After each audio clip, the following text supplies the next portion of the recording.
Kaka-scroll mo sa TikTok, baka para sa itong video na to. Always be grateful. Be grateful every day. Kahit saan man yan. In life in general, career, work bilang freelancer or VA, corporate, business, personal life, relationships. Basta maging grateful lang talaga. Lalong-lalo na sa blessings. And related yan dito, syempre whatever happens, good or bad in your daily lives, things happen for a reason. So currently, ngayon, may nangyari. Hindi mo maiintindihan bakit to nangyari, especially kung masama.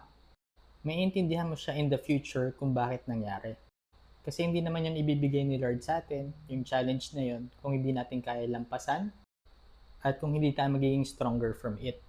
And related din sa other thing na pinapaniwalaan ko, meron rin kasi talagang mga uncontrollable things na wala na tayong magagawa about it.